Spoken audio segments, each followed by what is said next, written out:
علیکم. اینا چیه؟ اینا نونه دستم شل شد 48 تا نون است.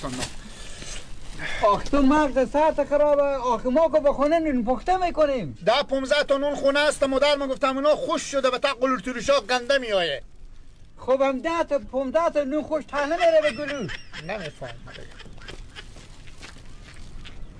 عادت زنه به چی خمه بازدابم. عادت از اینا هم بازدابم.